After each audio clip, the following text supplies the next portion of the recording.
Bismillahirrahmanirrahim. Assalamualaikum warahmatullahi wabarakatuh. Perkenalkan, nama saya Nafila Udina, PAI Rontuler semester 7, STI Wasilatul Falah Rangkas Bitung. Di sini saya akan mempresentasikan makalah sejarah kebudayaan Islam yang berjudul Islam sebagai pendorong perlawanan terhadap penjajahan Belanda. Islam menjadi salah satu pendorong perlawanan terhadap penjajahan Belanda di Indonesia. Berikut beberapa aspek penting dalam peran Islam terhadap penjajahan Belanda. Yang pertama, pemantauan dan pengamatan. Yang kedua, pengembangan pendidikan. Ketiga, pertentuan dan kesepakatan. Keempat, pembentukan hukum Islam. Kelima, penggunaan suhuf dan kitab. Jadi, di sini saya akan menjelaskan tentang 3 perang besar perlawanan umat Islam terhadap penjajahan Belanda. Yang pertama, Perang Makassar 1660. Namun, seiring berjalannya waktu, kedatangan Belanda di Makassar menimbulkan rasa resah kepada masyarakat, terutama para pedagang. Belanda yang menggunakan sistem monopoli membuat masyarakat semakin menderita, seperti di daerah-daerah lainnya di Nusantara. VOC juga ingin menancapkan politik perdagangan monopoli di Makassar. Sistem perdagangan yang bertolak belakang dengan sistem perdagangan masyarakat di Nusantara. Sebenarnya kepentingan Belanda di Indonesia mendapatkan rintangan dari umat, terutama dari kalangan ulama dan santri di bidang perdagangan. Belanda melihat kegiatan umat Islam mempunyai dua fungsi, yakni sebagai dai dan pedagang. Akibatnya usaha perdagangan Belanda yang menghadapi ancaman dari umat Islam. Tidaklah mengherankan jikalau Islam dijadikan sebagai senjata politik dalam hal ini melawan VOC. Sultan Hasanuddin memiliki tujuan dalam perlawanan yang dilakukannya. Setiap perlawanan selalu menginginkan perubahan. Dalam konteks Sultan Hasanuddin melawan VOC, hal yang dilakukan bernilai positif bagi masyarakat Makassar dan Nusantara. Sebagai masyarakat, tentunya kita harus mengetahui berbagai sejarah yang terjadi di Indonesia. Terlebih lagi mengetahui bahwa Sultan Hasanuddin pernah berjuang melawan VOC yang notabene adalah penjajah.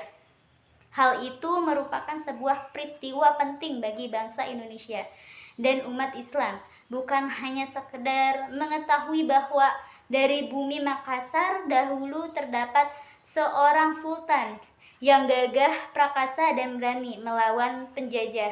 Namun, perlu juga mengetahui bagaimana sejarah kerajaan Goa sampai Sultan Hasanuddin memimpin dan apa faktor-faktor penyebab perlawanan Sultan Hasanuddin terhadap VOC.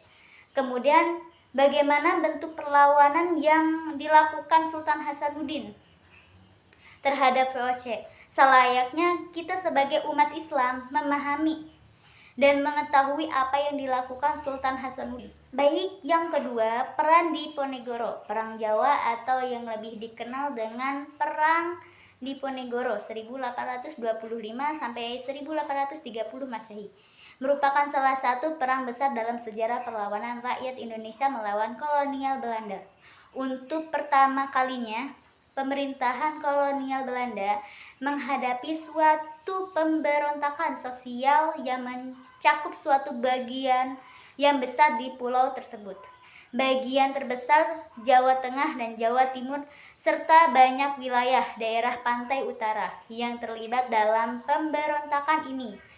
Perang Diponegoro atau Perang Jawa melibatkan 15 pangeran dari 29 pangeran di wilayah Kesultanan Yogyakarta dan 41 bupati dari 88 bupati yang ada di lingkungan Kesultanan Yogyakarta. Mereka bergabung untuk melawan pemerintahan kolonial Belanda. Dari sekian banyak tokoh yang gigih bertempur melawan kolonial Belanda tersebut, terdapat tokoh yang memiliki peranan yang sangat penting dalam Perang Jawa. Tokoh tersebut bernama Kustia Hulaningsi Retno Edi atau yang lebih dikenal dengan nama Raden Ayu Ageng Serang atau Nyi Ageng Serang sekitar 1762 sampai 1855. Dalam mengobarkan perang melawan kolonial Belanda, kecekapannya dalam berperang membuat Nyi Ageng Sera menjadi salah satu sosok perempuan yang menjadi penasehat perang Pangeran Diponegoro. Misalnya Nyi Ageng Sera menjadi pimpinan atau komandan pasukan berkuda di wilayah Serang Demak di bulan-bulan awal Perang Jawa terjadi. Yang ketiga, Perang di Aceh. Perang Aceh melawan Belanda dimulai dari tahun 1873 sampai Jepang masuk ke Aceh pada tahun 1942.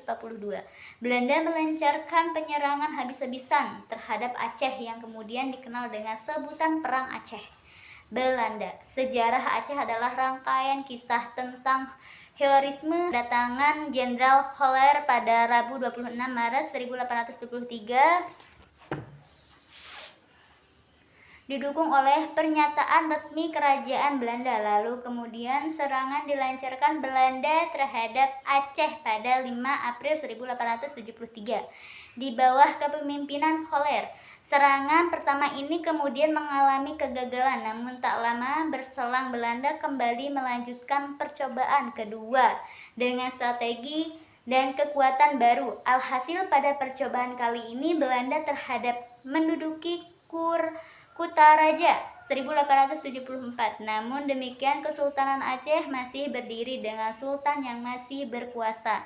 Meskipun harus merelakan dipindahkan ibu kota pemerintahan ke tempat lainnya, Perang Aceh melawan Belanda bukan hanya berdampak pada runtuhnya kerajaan Aceh, tetapi juga berdampak bagai masyarakatnya pada masa itu. Mirisnya, selain menghadapi tantangan dari luar, Aceh juga mengalami tantangan dari faktor masyarakatnya sendiri. Terbelahnya masyarakat Aceh kepada beberapa faksi dalam menyikapi kondisi politik saat itu. Mungkin hanya itu penjelasan-penjelasan tentang 3 perang besar perlawanan umat Islam terhadap penjajahan Belanda.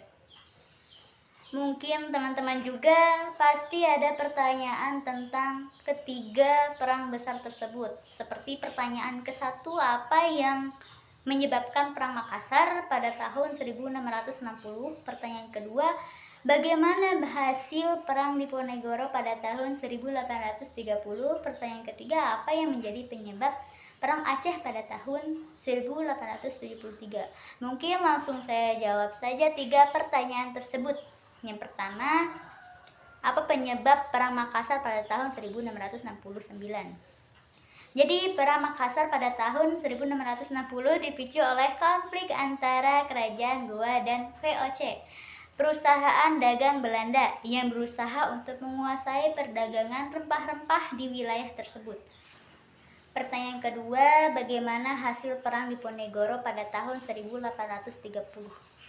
Hasil Perang Diponegoro pada tahun 1830 adalah terakhir perang pada tanggal 28 Maret 1830. Jenderal de Kock mengundang Pangeran Diponegoro untuk melakukan perundingan di Wisma Karesidenan Magelang, namun Diponegoro tidak tertangkap dan menyerahkan diri. Pangeran Diponegoro ditangkap dan diasingkan ke Makassar. Dampak kepada Belanda, Pangeran Diponegoro menghabiskan sekitar 200.000 jiwa, sementara korban tewas di pihak Belanda berjumlah 8.000 tentara Belanda dan 7.000 serdadu.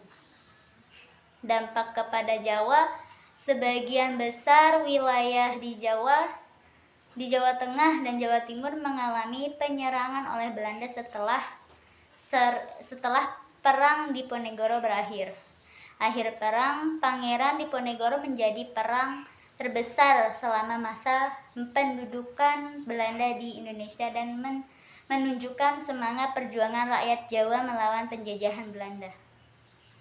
Pertanyaan ketiga, apa yang menjadi penyebab Perang Aceh pada tahun 1873? Penyebab Perang Aceh pada tahun 1873 adalah adanya politik ekspansi Belanda yang tercantum dalam Traktat Sumatera. Traktat ini menyebutkan bahwa Inggris dan Belanda memiliki hak menguasai wilayah-wilayah di Sumatera. Mungkin itu saja yang dapat saya sampaikan. Jangan lupa share, subscribe, oke, atau like dan komen.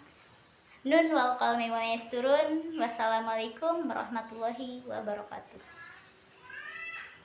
Terima kasih.